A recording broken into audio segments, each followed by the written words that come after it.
Hello दोस्तों, आपका स्वागत है हमारे यूट्यूब चैनल में। इस वीडियो सीरीज़ में हम क्या कर रहे हैं, किरण पब्लिकेशन की बुक का मैथ्स का वीडियो सॉल्यूशन प्रोवाइड कर रहे हैं, जिसके अभी तक हमने 7 पार्ट बना दिए हैं। ये हमारा 8वां पार्ट है, जिसमें कि 36 से लेकर 40 तक के क्वेश्चन रहेंगे। तो चलिए देखते हैं अपना 36 नंबर का क्वेश्चन क्या है। चलिए देखिए क्वेश्चन क्या है। यदि किसी मूलधन पर 3 वर्ष के लिए 12% की दर से वार्षिक चक्रवृद्धि ब्याज 12,000 रुपये है, तो चौथे वर्ष के बाद राशि क्या होगी। ठीक है, तो देखिए इसमें हमको क्या क्या दिया है। सबसे पहले तो ये लिख लेते हैं। सबसे पहले हमको ये बोला हुआ है कि 3 वर्ष के बाद जो हमको पैसा मिल रहा है वो कितना मिल रहा है, 12,000 रुपये मिल रहा है। तो हम ये बोल सकते हैं कि जो 3 वर्ष के बाद का जो अमाउंट है वो कितना दिया हुआ है, हमको 12,000 रुपये दिया हुआ है। ठीक है, और समय दे दिया है कितना, 3 वर्ष का दिया हुआ है समय। और क्या दिया हुआ है, rate of interest. Rate of interest क्या दिया हुआ है, 12% दिया हुआ है। तो इस क्वेश्चन को हमको अगर सीधे सीधे लगाना है ना, तो प्रिंसिपल लगा के हम निकाल सकते हैं सीधे कि हमको 3 वर्ष का दिया हुआ है कितना, 3 वर्ष का दिया हुआ है अमाउंट। ठीक है, 1 वर्ष का और निकाल दो 12%। तो यहाँ सीधे सीधे हम ऐसे भी निकाल सकते हैं, हमको निकालना है 4 वर्ष का निकालना है। ठीक है, तो हम ये बोल सकते हैं कि 12,000 का अगर हमने 12% निकाला तो 12% कितना आ जाएगा, 12/100। तो ये 0 से 0 चला गया। ठीक है, 12 का 12 से किया तो कितना आ गया, 144 और 1 0। तो ये तो आ जाएगी हमारे पास, इंटरेस्ट आ जाएगी।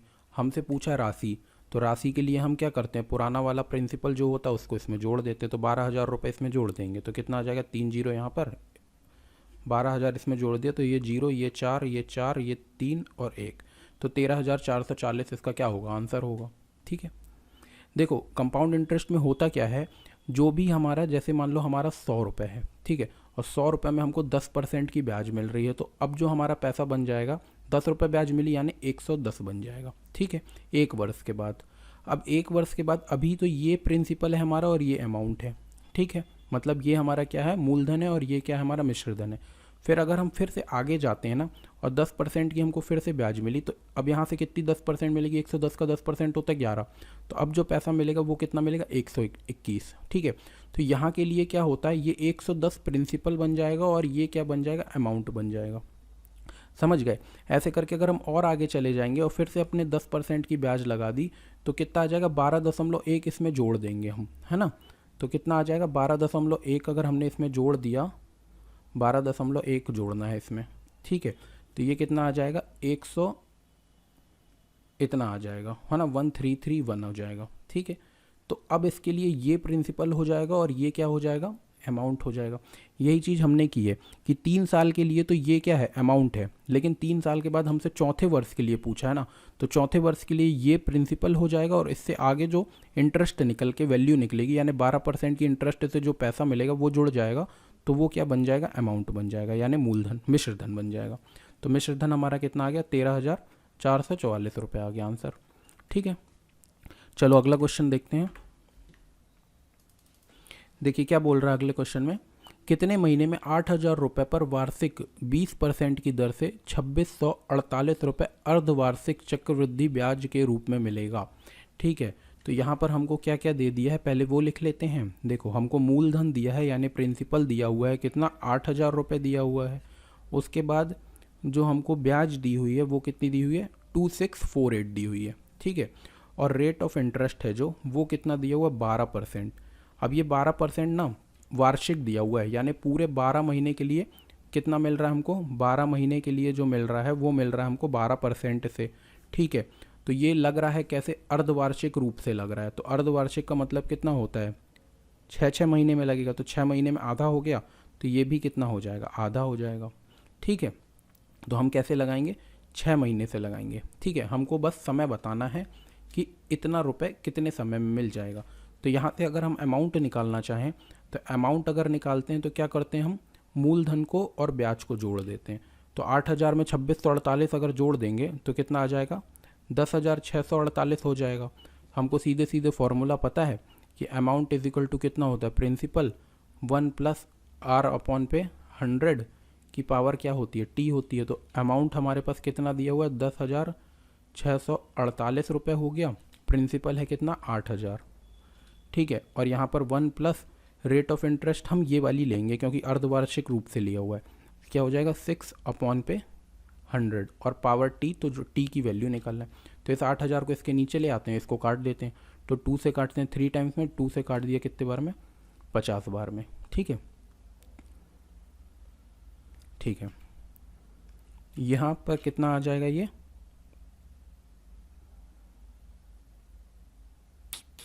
गड़बड़ हो गई ना। रेट ऑफ इंटरेस्ट जो दिया हुआ है वो कितना है, 20% दिया, हमने 12% लिख लिया है। ठीक है, तो हम इसको मिटा के कर लेते हैं सीधे सीधे। यहाँ पर रेट ऑफ इंटरेस्ट जो 12 महीने के लिए दिया हुआ है वो कितना दिया हुआ है, 20% दिया हुआ है। ठीक है, तो 12 महीने के लिए अगर 20% है तो 6 महीने के लिए कितना हो जाएगा, 10% हो जाएगा। ये बार बार 6 लिख रहा है इसमें, है ना, आधा हो जाएगा, 20 का आधा हो जाएगा 10%। तो हम 10% वाला रेट लेंगे तो यहाँ पर आ जाएगा कितना, 10/100 आ जाएगा। ठीक है, तो एक जीरो से एक जीरो काट दिया और ये 8000 इसके नीचे चला जाएगा, तो कितना हो गया, 10,648 अपॉन पे कितना आ गया, 8000 आ गया। ठीक है, और बराबर में आ जाएगा 10 का, इसमें इसको सॉल्व करेंगे तो कितना आ जाएगा, 10 + 1 यानी आ जाएगा 11/10 का क्या होगा, पावर टी हो जाएगा। अब हम इसको क्या करते हैं, काट देते हैं। तो देखो ये किससे कट जाएगा, 4 से कट जाएगा, है ना। तो 4 × 2 = 8, यहाँ पर 2 बचा, 6 × 24, फिर से कितना बचा, 2 बचा, तो फिर 6 × 24 और फिर 4 × 2 = 8। ठीक है, इसको भी काटा हमने, तो यहाँ से आ गया कितना, 2000 आ गया। ठीक है, अब हम किससे काटें इसको, हम इसको काट देते हैं, 2 से काटते हैं। तो 2 से तो यहाँ सीधे सीधे 1000 आ जाएगा, और इसको 2 से काटेंगे तो आ जाएगा कितना, 1331, है ना। तो हमारे पास जो आई है वैल्यू कितनी आई है, 1331 आई है, अपॉन पे आई है कितनी, 1000 आई है। ठीक है, और ये किसके बराबर है, 11/10 के पावर टी के बराबर।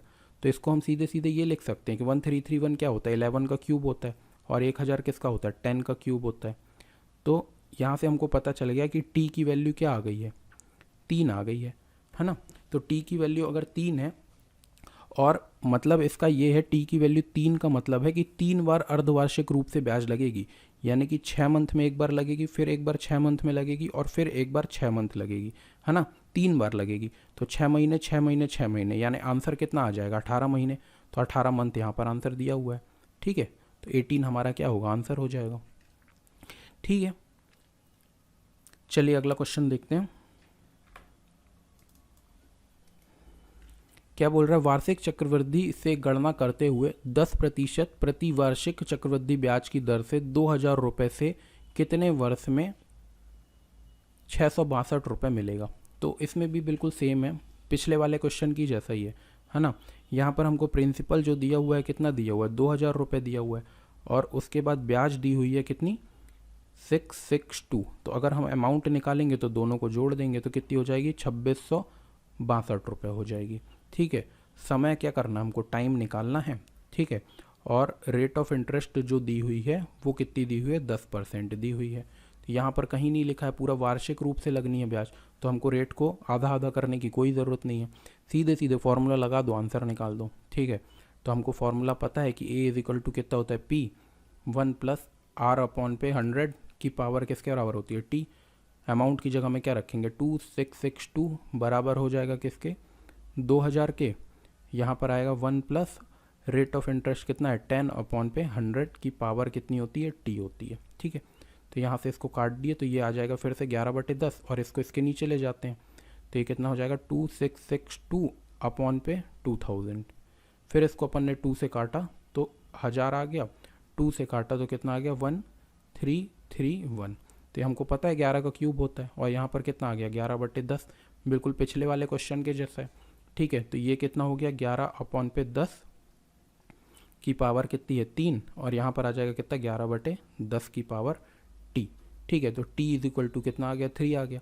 अब इसमें ना सीधे सीधे 3 ही आंसर होगा, क्योंकि यहाँ अर्धवार्षिक और कुछ भी नहीं दिया हुआ है ना। तो इसका आंसर कितना आ गया, 3 आंसर आ गया इसका। चलो अगला क्वेश्चन देखते हैं। देखो क्या बोल रहा है, तिमाही आधार पर एक वर्ष में प्रति वर्ष 40% की दर से 80,000 रुपये पर अर्जित चक्रवृद्धि ब्याज क्या होगा। ठीक है, अब इसमें ना क्या बोल दिया, सबसे पहले तो हम लिख लेते हैं कि हमको जो प्रिंसिपल दिया हुआ है यानी मूलधन दिया हुआ है, कितना दिया, 8000 रुपये दिया हुआ है। ठीक है, उसके बाद रेट ऑफ इंटरेस्ट दिया हुआ है कितना, 40% का दिया हुआ है। कितना दिया है, 40% का। और कैसे लग रहा है, तिमाही लग रहा है। तिमाही का मतलब कैसे होता है, 3 मंथ। अगर 3 मंथ, 3 मंथ, फिर 3 मंथ, फिर 3 मंथ, है ना। तो कितनी बार लगेगा, अगर पूरे साल भर में हमको लगाना है, पूरे साल भर में कितने महीने होते हैं, 12 महीने होते हैं, तो ये 6 और 6 12, तो कितनी बार रेट ऑफ इंटरेस्ट लग जाएगा, 12 महीने हमको ब्याज मिलेगी, है ना। वो भी कितनी बार मिल जाएगी, 4 बार मिल जाएगी, ठीक है। तो हमको अगर ये पूरा 12 महीने के लिए, 12 महीने के लिए कितना दिया हुआ है, 40% दिया हुआ है।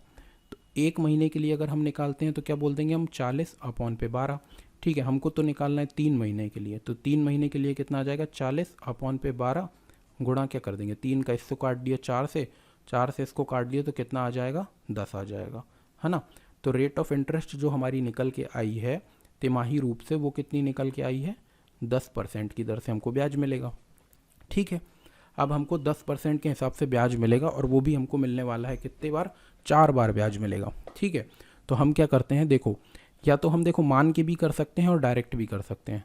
तो हम सोचते हैं डायरेक्ट कर लेते हैं इसको, कि प्रिंसिपल जो दिया हुआ है उसको ही मान लेते हैं। तो 8,000 रुपये हमारा, 8,000 नहीं, 80,000 रुपये प्रिंसिपल दिया है, ये प्रिंसिपल है। इसमें ब्याज मिलने वाली है कितनी बार, हमको 4 बार ब्याज मिलेगी, है ना। पहले वर्ष ब्याज मिलेगी, दूसरे वर्ष ब्याज मिलेगी, फिर तीसरे वर्ष मिलेगी, और फिर कैसे मिलेगी, चौथे वर्ष मिलेगी। किस हिसाब से मिलेगी, 10% का मतलब कितना होता है, 1/10, ठीक है। तो 80,000 का 10% कितना हो जाएगा, 8,000। तो पहले वर्ष 8,000 मिलेगी, फिर दूसरे वर्ष भी 8,000 मिलेगी, फिर तीसरे वर्ष भी 8,000 मिलेगी, फिर चौथे वर्ष भी कितनी मिलने वाली है, 8,000 मिलने वाली है, ठीक है। अब हम अगर 2 वर्ष का निकालें, देखो पहले वर्ष तो केवल हमारे पास इतना पैसा था, यानी 80,000 रुपये, तो पहले वर्ष का हमको केवल मूलधन पे मिला, ठीक है। फिर उसके बाद दूसरे वर्ष में जब आते हैं तो हमारे पास ये 80,000 है और ये 8,000 है, तो इस 8,000 का ब्याज हमको और मिल जाएगा 1/10 के हिसाब से। तो यहाँ पर ब्याज कितना मिलेगा, 800 मिलेगा, ठीक है। अब ये हो गया हमारा 2 वर्ष का। अब हम जब तीसरे वर्ष में आते हैं तो तीसरे वर्ष में इस 80,000 का 8,000 तो हमने लिख दिया, फिर इस 8,000 का लिखेंगे। इस 8,000 का कितना लिखा हमने, 800 लिखा। फिर इस 8,000 का लिखा कितना, 800 लिखा। और फिर इस 800 का 1/10 करेंगे तो कितना निकलेगा, 80 निकलेगा, ठीक है। ये हो गई 3 वर्ष की। फिर चौथे वर्ष में अगर आते हैं तो देखो, ये इससे 800 मिलेगा, इससे 800 मिलेगा, इससे 800 मिलेगा, तो 3 बार तो 800 मिल जाएगा। तो 800, फिर 800, फिर 800, ठीक है। फिर देखो इसका 80 मिलेगा, इसका 80 मिलेगा, इसका 80 मिलेगा, तो 3 बार कितना मिल जाएगा, 80 मिलेगा। 80 80 80 कितना मिलेगा, 3 बार मिलेगा। फिर इस 80 का भी मिलेगा 1/10, तो कितना मिल जाएगा, 8 मिल जाएगा।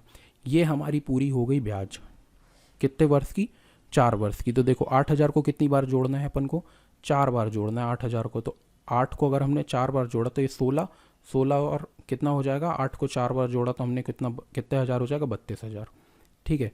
तो 32,000 को हम यहाँ पर लिख लेते हैं, ठीक है। 32,000 हो गया। 32,000 के बाद 800 देखो कितनी बार मिल रहा है, 1 बार, 2 बार, 3 बार, फिर 4 5 6 बार मिल रहा है। तो 800 अगर 6 बार मिल रहा है तो 8 छक्के कितना होता है, 48। तो यहाँ पर मिल जाएगा 48, तो ये ब्याज मिल जाएगी, ठीक है।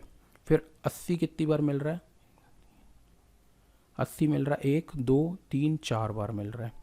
तो 4 बार मिल रहा है 80, तो कितना हो जाएगा, 4 बार मिल रहा है तो कितना हो जाएगा, 320 हो जाएगा। और 1 बार मिल रहा है 8, इतनी ब्याज मिलने वाली है, ठीक है। तो इसको जोड़ दो, तो यहाँ पर आ जाएगा कितना, 8, यहाँ पर आएगा कितना, 2, 8 और 3 कितना हो जाएगा, 11, तो 1 आ गया, ठीक है। 4 5 6 7, 7 और 7 हो गया, है ना। तो यहाँ पर आ जाएगा कितना, 7 आ जाएगा, और यहाँ पर आ जाएगा 3।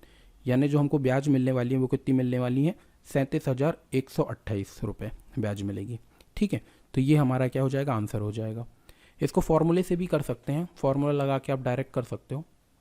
तो अगर फॉर्मूले से करना होगा तो कर सकते हो, पावर 4 निकालनी पड़ेगी उसमें, है ना। वही चीज़ है सेम। अगर फॉर्मूले से करना होगा तो देख लेना, अगर नहीं समझ में आएगा तो वीडियो को रिप्ले कर करके देखना, बार बार आ जाएगा। चलो अगला क्वेश्चन देखते हैं।